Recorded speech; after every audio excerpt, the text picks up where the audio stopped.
പ്രിയ സഹോദര സഹോദരി, നിനക്ക് നല്ലൊരു ദിവസം നേരിയ ഈശോ നിന്റെ ജീവിതത്തെ സമർത്ഥമായിട്ട് അനുഗ്രഹിക്കട്ടെ.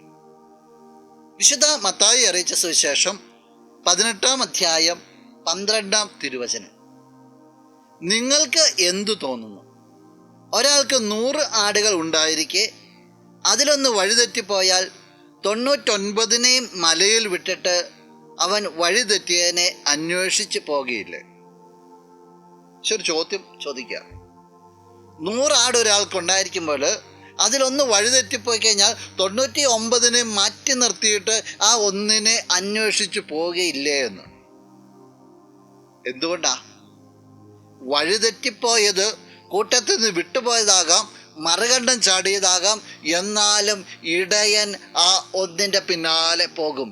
ദൈവത്തിൻ്റെ സ്നേഹത്തെക്കുറിച്ചാണ് പറയുക. കാരണം സ്വഭാവ പ്രകൃതങ്ങൾ എന്തുമാകട്ടെ, ദൈവത്തോട് കാണിക്കുന്ന ബന്ധം എന്തുമാകട്ടെ, ഈ ആട് ദൈവത്തിൻ്റെതാണ്. നിന്റെ ജീവിതത്തിലേക്കൊന്ന് ചേർത്ത് വെച്ച് പറയട്ടെ. നിന്റെ ജീവിതത്തിനൊരു കുറവുണ്ടെങ്കിൽ, ഒരു പ്രശ്നമുണ്ടെങ്കിൽ, ഒരു ബലഹീനതയുണ്ടെങ്കിൽ നിന്റെ ദൈവം നിന്നെ തഴയത്തില്ല.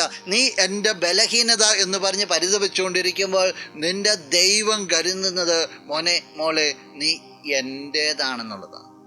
ബലഹീനതകൾക്കപ്പുറത്ത്, കുറവുകൾക്കപ്പുറത്ത് നിന്നെ കരുതുന്ന, നിന്നെ ചേർത്ത് പിടിക്കുന്ന, നിന്നെ അന്വേഷിക്കുന്ന നിന്റെ ദൈവം.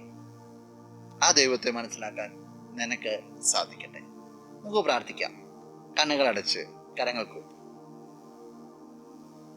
നല്ലവനായ കർത്താവേ, നിന്നെ അങ്ങ് സ്തുതിക്കുന്നു, ആരാധിക്കുന്നു, മഹത്വപ്പെടുത്തുന്നു. നിന്റെ നിറ സാന്നിധ്യത്തെ നന്ദിയോടുകൂടി ഓർക്കുകയാണ്. ഈശോയെ, ബലഹീനതകൾക്കും കുറവുകൾക്കുമെല്ലാം അപ്പുറത്ത് നീ സ്നേഹിക്കുന്നുണ്ടെന്നുള്ള ബോധ്യം ഈ വ്യക്തിക്ക് നൽകും. ഇന്നത്തെ ദിവസത്തിന് വേണ്ടതായ കൃപകൾ, അനുഗ്രഹങ്ങൾ, സംരക്ഷണങ്ങളെല്ലാം ഈ വ്യക്തിക്ക് നൽകി അനുഗ്രഹിക്കണമേ, ഇപ്പോഴും എപ്പോഴും എന്നേക്കും. ആമേൻ.